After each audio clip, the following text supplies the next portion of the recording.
नमस्कार. माझ्या ज्योती गोसावी नावाच्या धार्मिक आध्यात्मिक यूट्यूब चॅनलवरती आपणा सर्वांचे स्वागत आहे. लाईक करा, शेअर करा, सबस्क्राईब करा. आता आपण पाहत आहोत शनी लीलामृत अध्याय 19 आणि या अध्यायाचं नाव आहे जैसे कर्म तैसी दृष्टी. वक्रतुंड महाकाय सूर्यकोटी समप्रभ निर्विघ्नं कुर्मे देव सर्वकार्येषु सर्वदा. गुरु ब्रह्मा गुरु विष्णू गुरुदेव महेश्वरा गुरु साक्षात परब्रह्म तस्मै श्री गुरुवे नमः.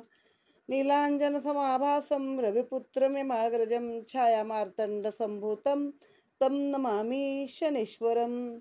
आणि दशरथ कृत शनी स्तोत्र आहे एक प्रसिद्ध. बरेच लोक शनी उपासना करण्यासाठी ते देखील ऐकतात. नम कृष्णाय नीलाय शितिकंठ निभाय च नम कालाग्निरूपाय कृतांताय च वै नम. नमो निर्मासदेहाय दीर्घसंश्रु जटाय च नमो विशालनेत्राय शुष्कोदरभयकृते नम पुष्कलगात्राय स्थूलरोमणे नम. नमो दीर्घाय शुष्काय कालदंष्टा नमोस्तुते. नमस्ते कोटराक्षाय दुर्नरीक्षाय वै नमः. नमो घोराय रुद्राय भीषणाय कपालिने नमस्ते सर्वभक्षाय बलिमुख नमोस्तुते. सूर्यपुत्र नमस्ते तू भास्करे भयदाय च अधोदृष्टे नमस्ते तू संवर्तक नमोस्तुते. नमो मंदगते तभ्यं निस्त्रीशाय नमोस्तुते. तपसा दग्ध देहाय नित्य योगरताय च नमो नित्य श्रुधार्ताय अतृप्ताय च वै नम. ज्ञानचक्षुर्नमस्तेस्तु कश्यपात्मज सूनवे तुष्टो ददासि वै राज्यं हृष्टो हरसि तत्क्षणात्. देवासुरमनुष्याश्च सिद्धविद्याधरोरगा त्वया विलोकिताः सर्वे नाशयान्ति समूलता. प्रसाद करुमे सौरे वारदो भवभास्करे एवं स्तुतस्तदा सौरग्रहराजो महाबलम्. इति दशरथ उवाच. शनी स्तोत्र. नमस्तुभ्यं प्रसन्नो यदि मे सौरे वरदेहिं ममैप्सितम् अद्य प्रभृती पिंगाक्ष पीडा देयाचन कस्याचित. म्हणजे हे शेवटच्या 2 ओळी ही त्याची फलश्रुती आहे. आणि आपण आता मूळ अध्यायाला हात घालूया.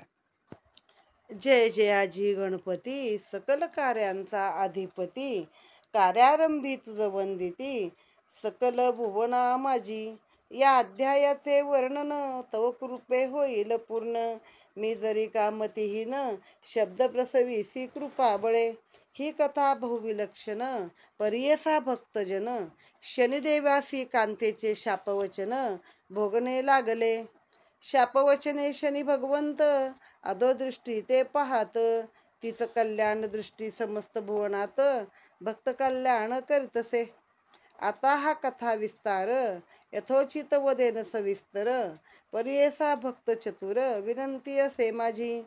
सूर्यपुत्र शनीश्वर अन्यपुत्राहुनी वेगळे पंचाचार. श्रीकृष्ण भक्तीचे वेडापार होते तया शनदेवासी. पुत्र बागडती खेळती नाना क्रीडे वर्तती परी शनी सगळ्याहुनी अति वेगळा दिसतसे. प्रारंभीचे नटखटपण बाललीळा बहुविलक्षण अवघ्या सरल्या चित्ती जाण बालशनीच्या. जैसी धेनू संचरता वनी वत्सर व येती काननी पुन्हा पाहे मागे फिरुनी चित्त वत्साटाही गुंततसे. तैसे गृही काननी शनदेव चिंतितसे मनी श्रीकृष्ण चक्रपाणी परम श्रद्धेने. एका श्रीहरी वाचुनी दुजेनच असे चिंतनी आप परभाव लोपोणी चित्त माधवाच्या चरणी लागतसे. ऐसे वर्तती दीन वर्षे शरली एकमेका मागून भगवंत भक्ती उदंड जाण वर्धली असे. शनी बालक सावळा सावळ्यासी भजतो प्रेमळा. सावळ्या श्रीहरीने बाळाला वेड लाविले अपार. श्रीकृष्ण चरणी तन मन नच राहतसे अन्न उदकाचे स्मरण, अखंड ध्यान चिंतन प्रियोत्तमाचे चालतसे. शंचा देखून या भाव, समजावी तसे सूर्यदेव, आणिक मातेचा जीव पुत्रा ठाई गुंततसे. शनी तरुण सुदृढ अत्यंत, तयाचे ग्रही लागावे चित्त, आपल्या लेख कर्मी कार्यरत राहावे तयाने. येणे परी माता पित्यास वाटतसे, शनीने त्यागावे ये पिसे, संसार का ऐसे चाले पिशापरी. सांगून या नाना युक्ती, परिणा घेई चित्ती, अंतरी श्रीकृष्ण भक्ती चाले अखंडित. मग सूर्यदेवे योजिले मानसी, शनदेवन बाधेल कवनासी, तयाचे करावे लग्न विधीसी, कारण लागे देखोन या सुस्वरूप कन्यका, लग्न बंधने जोडावा देखा, मग संसार मार्गी निका जाईल निसंशय. मग सूर्यदेवे काय केले, सकळा निरोपिले, लग्नविधीसी योजिले बाळ शनिदेवाच्या. प्रातोप्रातीचे देवादिदेव महान, सूर्यदेवासी देती निमंत्रण, आपल्या कन्यकाचे पाणिग्रहण करावे शनिदेवाने. अनंत जरी रूपमती, तया माझी अत्यंत लावण्यवती, 32 लक्षणी कन्यका ती, राया चित्ररथाची होती. ऐसे देखून या सुलक्षणी, भास्कर योजिले मनी, चित्ररथा पृथ्वी नाते जोडूनी वांग निश्चय करावा. मग भास्करे केले निश्चित, शनिदेवाचे लग्न विधिवत, पाचारुनी ब्राह्मण अमात्य लग्न घटिका निश्चित केली असे. निमंत्रणे धाडले सकळ भुवनी, पाचारले देव ऋषी मुनी, सुजन परम आनंदुनी उपस्थित झाले. दयाचे यज्ञे जगता जीवन, भुवने प्रकाशरी संपूर्ण, ऐसा वर पिता महान, नमस्कार तसे सकळी का. शनदेव बहु सुकुमार, वस्त्रे भूषणे अलंकार, देही प्रसन्नता निवार, दाटली तयाच्या. भगवंत भक्तीचे तेज अपार, दाटले सकळ तनुवर, तेथे मंडपीवर परम सुंदर दिसतसे. येणे परी झाला वधू बहु सुस्वरूप, बहुसाक्षी झाले एक रूप, देवादिकांचे आशीर्वाद खूप दिदले उभयता. येणे परी लग्न सोहळा झाला, वधू नांदतसे ग्रही प्रेमळा, परी शनदेवासी भगवंताचा लळा, लागला तो पुनरपी. ऐसी भक्ती कठोर, रात्रंदिना आळवी ईश्वर, सकळ जाणीवाचा विसर पडला शनदेवे. श्रीकृष्ण वासुदेवा श्रीहरी, याविन नाठवे अंतरी, नामे रंगली वैखरी शनीश्वराची. श्रीहरी भक्ती रसात, रसना रंगली दिनरात, अन्नोदक विस्मरणात, नाम सेवने तृप्ती होतसे. येणे परी दिन वर्तत, शनदेव भक्ती माझी रत, श्रीकृष्ण प्रेम वर्धत होते तयाचे. इकडे शनदेवाची कांता, आसावली पुत्र सुखा, ऋतुस्नानो परांत देखा, मानसी विचार करी. मग सती साध्वी सुलक्षणी, पुत्राभिलाषा धरोनी, जेथे भक्तिरत शनी, तेथे गेली असे ती. शनी रमणा पाहे प्रत्यक्ष, श्रीहरी चरणी एकवटले लक्ष, श्रीहरी श्रीहरी नामघोष चालला मुखाने. येणे परी कठोर साधने वर्तता, शनदेवाचे भान हरपले तत्वता, श्रीहरी वाचुनी विसर पडला चित्ता, श्रीहरी वाचुनी जगता विसर पै पडला असे. येणे परी भगवंत प्रीती, अनन्य निस्सीम भक्ती, भक्त भगवंत मुख संवादती, अलौकिक सकळ. अनुदिन येत जात, शनदेव समाधिस्थ, भव भय जगत विस्मरण जाहले. ऐसे वर्तता दिन, ऋतुकाल गेला सरून, पुत्रप्राप्तीकडे मन असावले प्रबळ. नारी धर्मासे थोर, पुत्र व्हावा सुकुमार, तोची जीवन उद्धार, ऐसे सकळ नारी मानतसे. पुत्र इच्छा निवार, व्यथित झाले अंतर, मन क्रोधानळा अपार संचारू लागला. वन्नी अग्नी बीजे, वन्नी भयंकर रूप धरिजे, तेने परी क्रोध बळजे, दाटले ती माझी.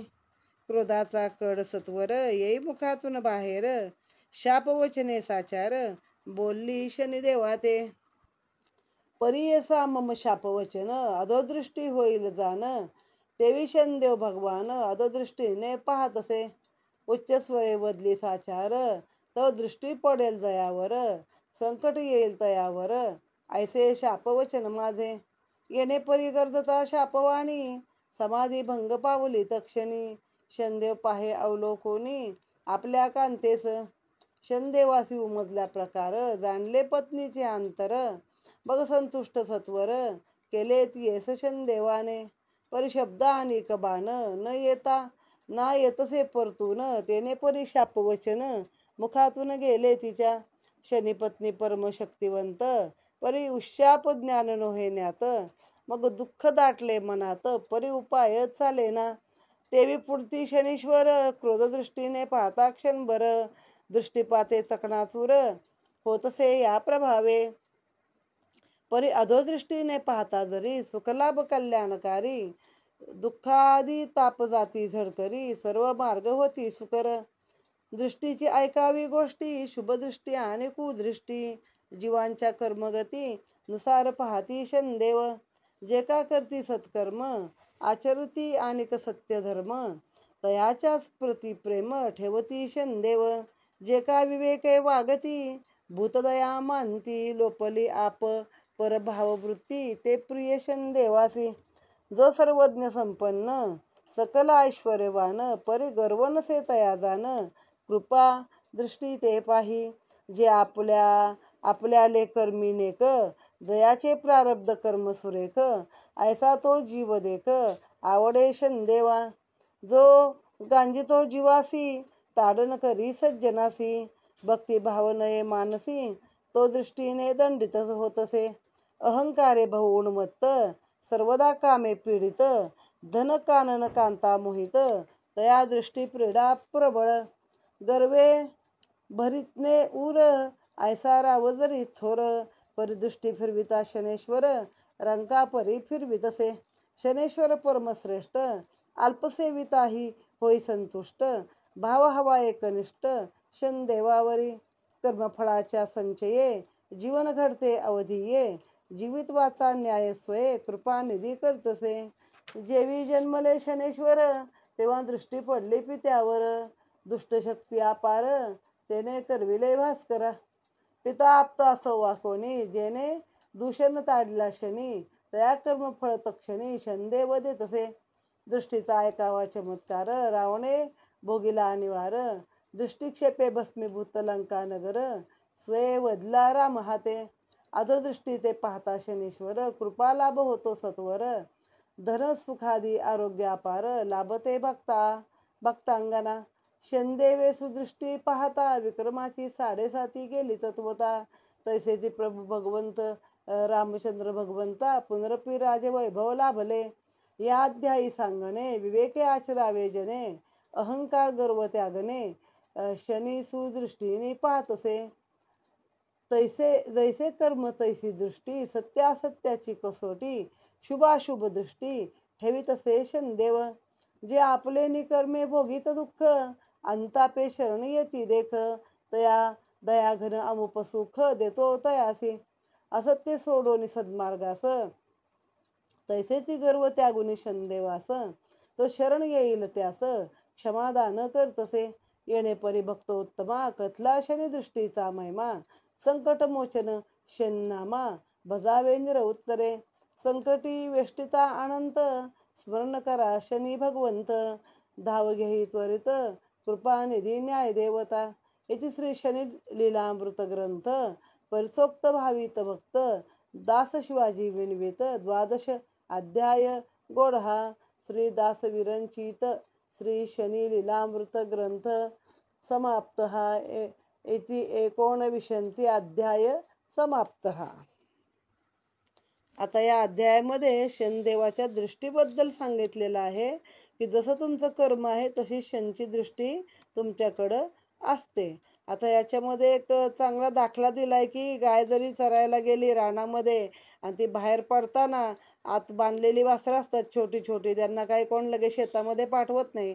ते वासरू हंबरलं की गाय क्षणभर मागं वळते. तिचं चित्त आपल्या जसं बाळापाशी गुंतलेलं असतं तसं शनदेवाचं जर तुम्ही मनी चिंतन केलं सतत तर शनदेव तुम्हाला सगळीकडे त्या लक्ष देतात.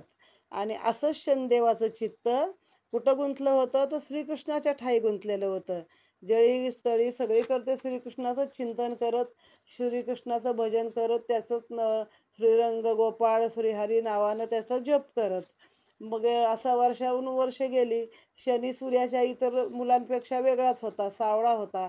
ह्या सावळ्याला त्या सावळ्याचं वेड लागलं आणि त्याचे हे पण म्हणजे खेळ पण वेगळे असायचे. मग त्या भास्कराला नेहमी चिंता सूर्याला, की ह्याचं कसं काय व्हायचं बाबा, हा असं कधी पिशापरी वागायचं, ध्यान लावून बसायचं, तर याने काय संसार चालेल का? जगरहाटी तर वेगळी आहे. मग यांनी आपल्या मुलाचं लग्न करायचं ठरवलं. मग सगळ्या देवादिकांना निरोप पाठवला की शनी बाळाचं आता लग्न करायचंय. मग सगळ्या देवांना हा आपला जावई व्हावा आणि ह्याचा पिता आहे तो आपला व्याही व्हावा अशी इच्छा होती. खूप लोकांनी निरोप पाठवला आमची मुलगी करून घ्या म्हणून. मग त्याच्यामध्ये एक तो चित्ररथ नावाचा जो होता राजा, त्याची मुलगी सुस्वरूप होती. ती पसंत केली. शनीचं तिचं लग्न लावून दिलं. सगळ्या लोकांनी आशीर्वाद वगैरे दिले आणि सगळे देव आपल्या आपल्या जागी गेले. पुन्हा आपली शनीची कठोर भक्ती सुरूच झाली. वासुदेव हरी श्रीकृष्ण यासारखं आपलं चालूच आहे. मग त्याची हळूहळू वर्ष सरली. त्याची बायको आहे ती वयात आली, ऋतुमती झाली. मग त्यानंतर तिला इच्छा झाली आपल्याला पुत्रप्राप्ती पाहिजे किंवा आपल्याजवळ शनिदेव आला पाहिजे. मग तिनं वाट पाहिली. तो तिथे तपाला बसला होता, तिथं गेली शृंगार करून सगळा. पण शनीनं काय तिच्याकडे लक्ष दिलं नाही. मग असं ती अनेक वेळा आली गेली, आली गेली, वर्ष सरत राहिली. तो ऋतू आला वसंताचा असतो थोडक्यात, तो ऋतू निघून गेला. पुन्हा ही ऋतुमती झाली, असं चालू राहिलं. मग तिला एकदा खूप राग आला आणि तिनं सरळ त्याला शाप दिला की इथनं पुढं ना तुझी नजर कायम खालीच पाहिजे, ध्यान लावून बसलायस ना, मग त्या खालच्या दृष्टीनेच पहा म्हणे. जर का तू वरती कुणाकडं पाहिलंस तर तू त्या लोकांचं म्हणजे संकट येईल आणि मग ते तुला नावं ठेवतील की शनी आमच्या राशीला आला म्हणून असं झालं. मग शनीची समाधी उतरली. मग त्याने बघितलं आपली बायको आपल्यावर रागावली आहे. मग का रागावली आहे त्याचं कारण समजलं. त्यानुसार त्यांनी तिच्या मनाचं समाधान केलं. पण आता एकदा म्हणतात तो मुखातून निघालेला शब्द आणि धनुष्यातून सुटलेला बाण काय परत घेता येत नाही. ती होती तपस्वी पतिव्रता, पण तिला शाप द्यायचं माहीत होतं, पण उशाप द्यायचं माहीत नव्हतं. म्हणून बघा कुठल्याही मंदिरात कुठं पण शनी आपल्याकडे पाहत नाही. शनी अधोदृष्टी असतात, खाली पाहत असतात. आणि आपण पण शनीचं समोरून दर्शन घ्यायचं नाही, साईडनं घ्यायचं, उजव्या किंवा डाव्या बाजूनं घ्यायचं. म्हणजे आपल्यावर पण शनीची नजर अशी पडून द्यायची नाही, अशी प्रथा आहे. मग त्याच्यानुसार शनीची ज्याच्यावर नजर पडली त्या सगळ्यांना कसा त्रास झाला ते शनेश्वर महात्मात पण आहे. जन्मला पित्यावर नजर पडली, पित्याच्या रथी होता जो सारथी तो पांगळा झाला, घोड्यांच्या नेत्राला अंधत्व आलं. सूर्याला, स्वतः सूर्याला ज्याच्या प्रकाशानं म्हणजे अगदी शास्त्रात स्वतः ज्या अल्ट्रानील किरण आहेत की ज्यानं त्वचारोग बरे होतात, त्या सूर्याला पण कुष्ठरोग ह्याच्या दृष्टीने झाला होता किंवा थोडक्यात त्वचारोग झाला होता. म्हणून मग तो परत आपलेच वडील आहे म्हणून ती दृष्टी त्यांनी परत घेतली. मग आता तुमचं जसं कर्म आहे तसं शनी तुमच्याकडे पाहतात. तुम्ही चांगले असाल, चांगलं वागणं असेल, लोकांठाई परोपकाराची वृत्ती असेल तर चांगल्या दृष्टीनं पाहतात ते तुमच्याकडं अधोदृष्टीनं, तर तुमचं सगळं कल्याण होतं. कधी कधी तुमची कर्म आहेत बाबा मागची ती तुम्हाला भोगायचीच आहे. त्यानुसार तुमच्या राशीला शनी आला, तुम्हाला त्रास होऊ लागला तरी तुम्ही त्याचं भक्ती केली तर देव तुमच्यावरती कृपा करतो. आणि जर का मात्र तुम्ही गर्वाने फुगले असाल, लोकांना त्रास देत असाल विनाकारण, तर शनीची दृष्टी पडली असता तुमची काय परिस्थिती होते. ती रावणाची लंका सगळी नष्ट झाली, रामाच्या हाती त्याला मारवला. आणि असं खूप म्हणजे आहे सांगितलेलं की ज्याच्यामध्ये शनिदेवाची दृष्टी पडल्यावरती काय घडलं. मग असं इथं की ह्या शनिदृष्टीचा महिमा आता सांगितलेला आहे. त्या संकटमोचक अशा शनीचं नाव तुम्ही नेहमी भजत राहा, भजत राहा, मनन करत राहा, तर तुम्हाला त्याचं फळ मिळेल. अशा रीतीने इथे हा अध्याय 19 समाप्त हा.